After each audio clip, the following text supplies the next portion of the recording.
This is a standalone video on how to analyze your birth chart as a magical creator. You don't need anything else. However, I do recommend for a philosophical background my video called 12 Stages of Magical Creation. It goes into the basis of these interpretations from Aleister Crowley. But meanwhile, enjoy. How do you create in your corner of the cosmos? In this video, I'm going to give you a step-by-step instruction for analyzing your birth chart in order to answer this question. And it does not assume that you have any knowledge of astrology. I'm going to give you everything that you need. The philosophy that I am presenting here is Thelema. That's a word meaning will. And Thelema is the philosophy of the prophet Aleister Crowley. And essentially, what we're beginning to recognize today is that each one of us is identical with the Creator God.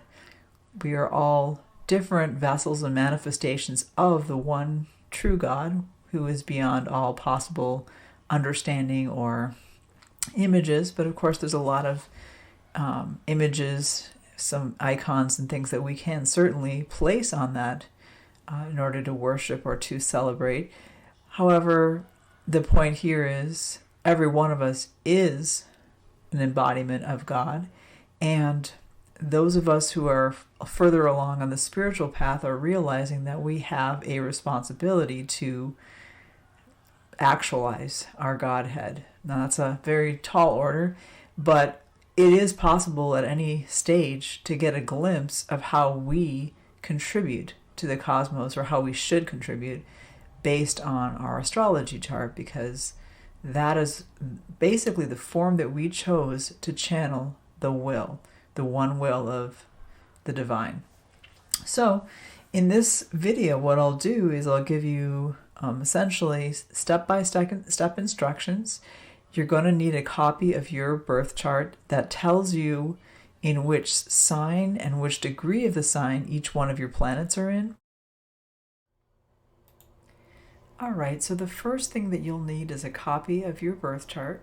Here I'm just using one version of Aleister Crowley's chart for an example, and you actually don't need to worry about this circle with all the planetary glyphs right now. You can forget about that. Instead, just focus on this portion here. You need a chart that tells you where each planet is and in what degree of the sign. And by the way, here we have 19 degrees something, so it's Libra, and then some other, so minutes and seconds of arc, but don't worry about that even, because all you need to know is basically, does that planet fall in the first 10 degrees or decan of the sign, 0 through 9 and 59 minutes? Does it fall under 10 through 19 59 minutes? That's the second decan.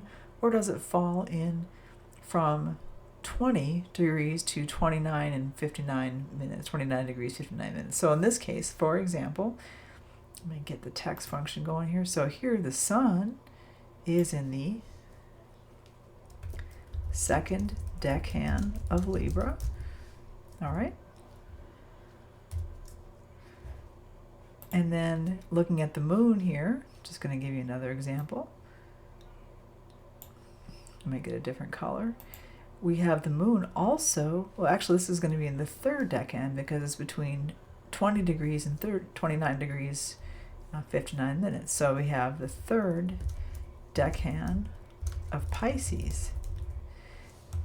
I'll just give you one more example just to give you an idea. So let's just jump down here to Jupiter, and that one is in the first decan of Scorpio. All right, so you're just going to go through each of the main planets. You don't even have to do all of them. Like I personally, and when I did this for myself, I just went through these planets: Sun, Moon, Mercury, Venus, Mars, Jupiter, Saturn, Uranus, Neptune, and Pluto. You could even confine yourself to the classical planets, which are all of them through Saturn. I didn't do any of the other ones. I did do the ascendant. So for example, here Crowley has his ascendant in the first decade of Leo. I did mine. It's kind of up to you, but I'm just going to teach it the way I did it, and you can make your own variations. All right, so this is the first step. Now we're on to the second step and how you figure out your role in the cosmic creation. So now you have a list of your planets and then which decade of which sign you have each planet in. So now I'm going to give you a chart here that shows you basically which small card of the tarot corresponds to each one of those deckhands of those signs. So you basically go through using this chart, and I'll also give you a copy of this, on the website so that you can, you don't have to do it. You can pause the video, but you don't have to. You can have a copy of it. And then once you have all of those listed, as I'm showing you here, so this is, again, Aleister Crowley's positions of his planets. And then I've already gone through and told you into which deckhands of which signs each one is located. And now, based on that, I've also shown you which small card of the tarot corresponds. So this is all you have to do for step 2. All right, now the third step of 4 is easy, but I also need to give you a little bit of philosophical explanation just so it makes some kind of sense as to where this is coming from. So first of all, for each of the planets, and I'll just start with the ascendant and then move through the planets in the order of essentially their location. For each one, I'll give you a fill in the blank. So I'm going to have a word or phrase that is the symbolic meaning of each one of these for Crowley, especially in his early tarot work. His work associates the planets with specific religious ideas. So I'm going to give you the rote words, and then I'm going to just explain very briefly where Crowley's coming from so you can understand how you fit in to this cosmic picture. So the ascendant or rising is, in magical philosophy, it is your magical mask. So in other words, it's how you should walk, talk, move, project your image to the world so that you can do what you came here to do, essentially your particular way that you channel will. That doesn't come from Crowley directly. That's something later, but I'm just going to fill that in so you have that. So the phrase here is going to be wield your magical mask, ... and then I'll have you fill in the blanks. But the second piece here is the sun. So one word that you could use is the resurrection can be the catchphrase for the sun. And again, I'll explain in a moment why that is. But let me just go through each one of these. Mercury is the mind. That should be familiar, maybe. And then Venus is Babylon. For those who are Kabbalists, Babylon corresponds to Binah, the Great Mother. And essentially she is form. She's the divine feminine principle of form. So you can think of Babylon if you're a Thelemite, or if you're not familiar with that, you can just say form when you say Venus. And then for the moon, you can use the word imagination. It has to do with the astral. For Mars, you can use the word passion. For Jupiter, you can use the word wisdom, or alternatively the phrase divine influence, sort of like the manifestation of the will on Earth. For Saturn, you can use the word rest. So let me just take a moment to explain very briefly Crowley's philosophy of the planets, and then soon we'll get into the signs. So you have to understand that the planets are, for Crowley, symbols that have to do with the divine and how it moves in this incarnation. So when we talk about the resurrection, the sun as the resurrection, the idea is that each one of us is a point of consciousness of God, specifically of Hadith. You can find him mentioned in the Book of the Law, and it is essentially the infinitesimal or the absolute nothingness contracted to the infinitely small.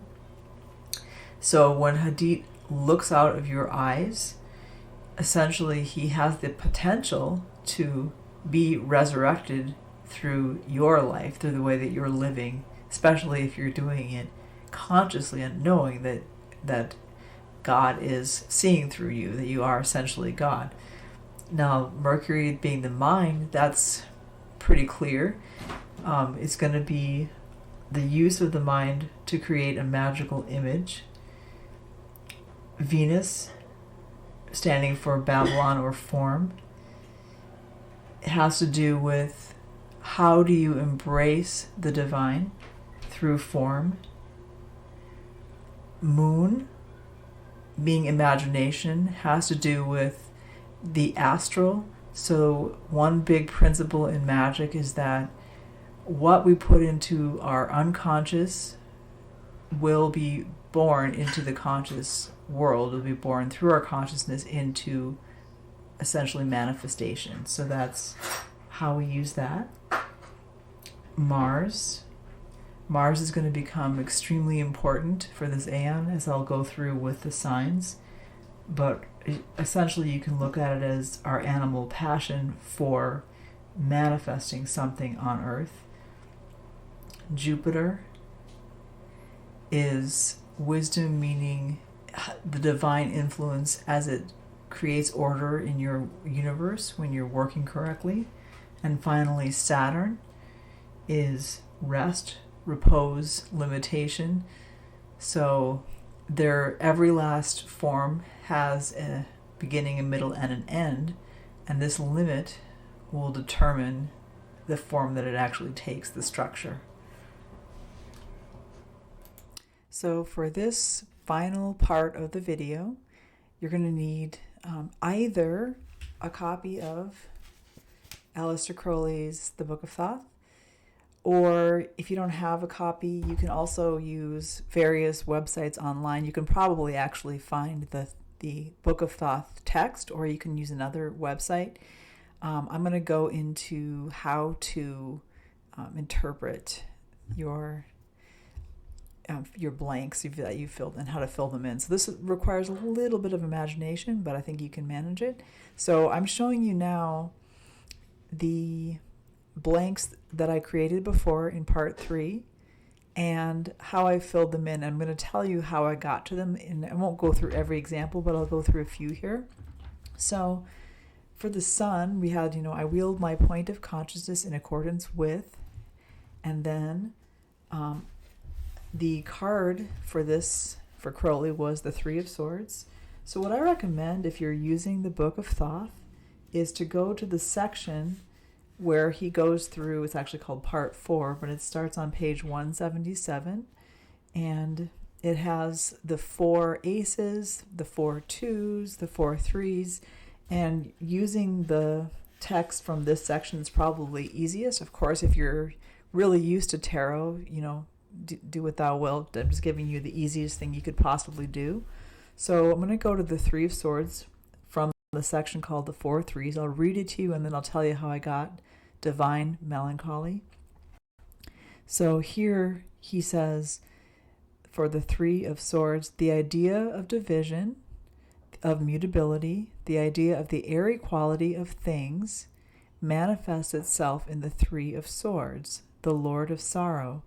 Here one is reminded of the darkness of Binah, of the mourning of Isis, but this is not any vulgar sorrow dependent upon any individual disappointment or discontent.